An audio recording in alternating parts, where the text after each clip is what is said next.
My name is Bernie. I am currently 63. I'm gay. At age 60, I was diagnosed with prostate cancer. I had a dance that went on for the better part of 2 to 3 years, and to be honest, I can't tell you if that dance is over yet. I'm Peter. I have prostate cancer, and this is my partner, Michael. My name is Philip, and I'm a gay man, and I was recently diagnosed with prostate cancer, and I have the additional complication of having been HIV positive for 24 years. My name is Kelly, and I have gone through prostate cancer. I was diagnosed 10 years ago, and I was treated, and I now have a clean bill of health, and this is my partner, Ray. I'm Paul G. I use my initial for my last name because there's too many Pauls. I'll be 67 years old next month in 2009. I'm a gay man who was diagnosed with prostate cancer in 1996. And I've been living with it ever since.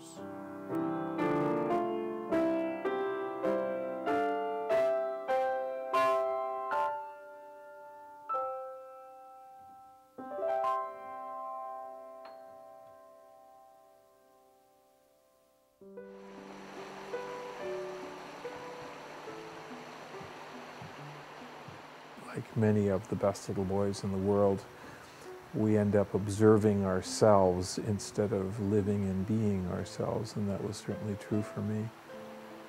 The person I was trying so desperately not to be was considered a criminal in our justice system.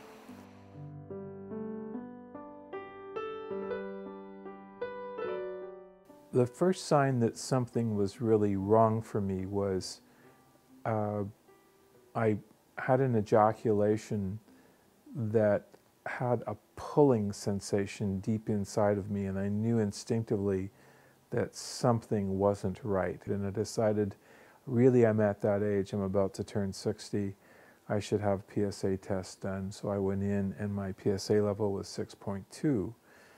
And my doctor said, what we'll now do is do several tests. And then the last test turned out to be an increase, which was disturbing. And then the doctor suggested that it was time to go for a biopsy.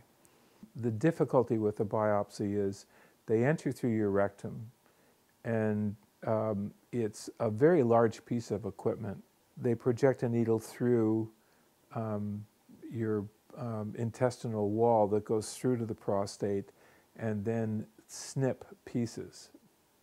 Mechanically, when they take the sample, there's a snip sound from the operator that is really hard to ignore. It sounds like a pair of clippers snipping, but the feeling, because I could feel it going through my intestinal wall, and I could feel the snipping on the inside.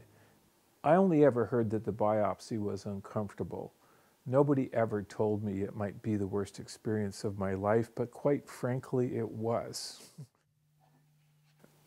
I had my biopsy about 3 weeks prior to moving to Newfoundland. I finally got my phone installed and gave them a phone number to call. Doctor called me, and as he told me what the results were, my ears shut off completely for the first half of it. And all I heard was, and you have precancerous cells at a second site in the prostate. And it's an incredibly isolating piece of information because it's the core of your being. It's your essential maleness. It's what glues you together, even though until that moment you may never have known that. At that point you realize that some part of you, which is, if you're gay, very hard won, is about to be altered forever. So I looked up urologists, and my nearest urologist was 2 hours away.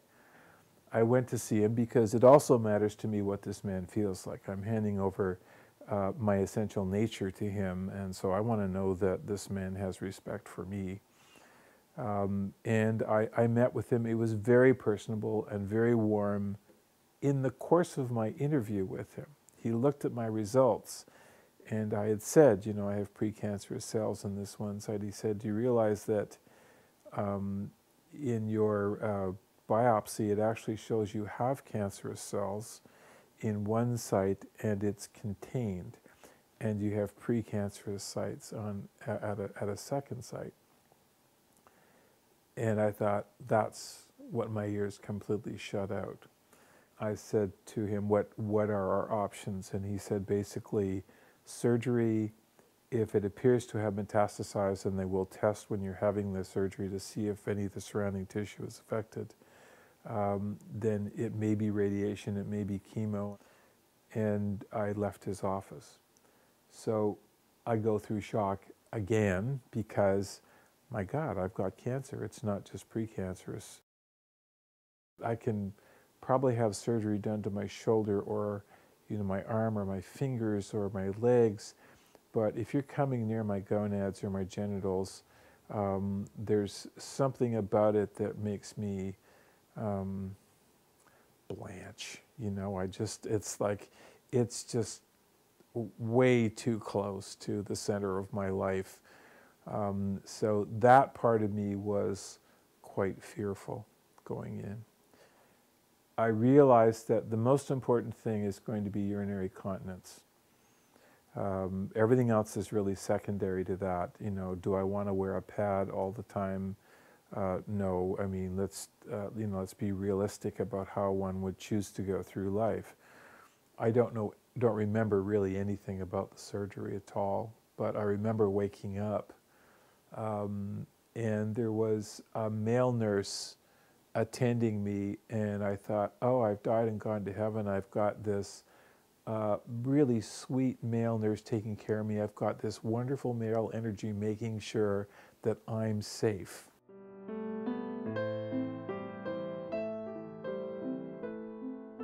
I got married to a woman and was married for 5 years. And then we weren't getting along, and it was about that time that I discovered that I was gay, and I came out when I was 31.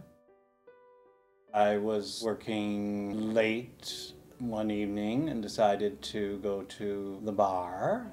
Walked in and Peter approached me, and the rest, as they say, is history. We've been together for 28 years.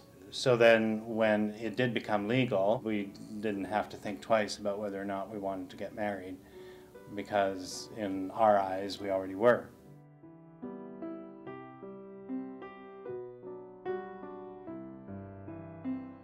I had my results from the biopsy in February of 2006.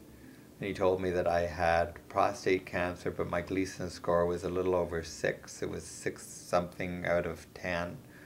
So he said it was at the stage where I could either do watchful waiting, or I could have the radiation or the radical prostatectomy. But he thought, and my own doctor thought after talking to him, that I was at the stage that I could just do the watchful waiting.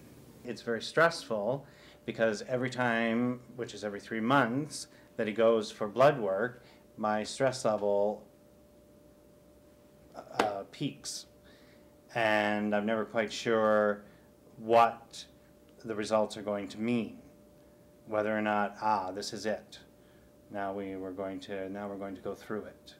And how long is this going to be, and what's it going to mean? Of course, one always thinks of the worst.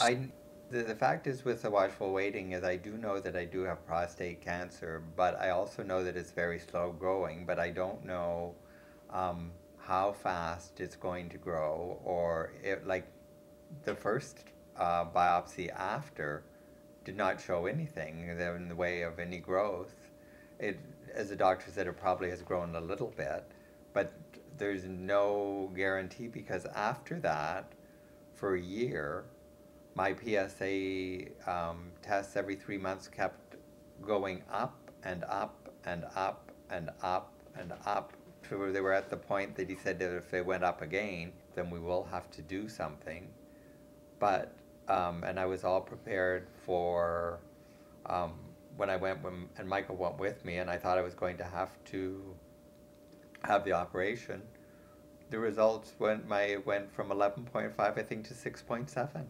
So they decided, no, just keep watching and waiting. So, I mean, that sort of freaked me out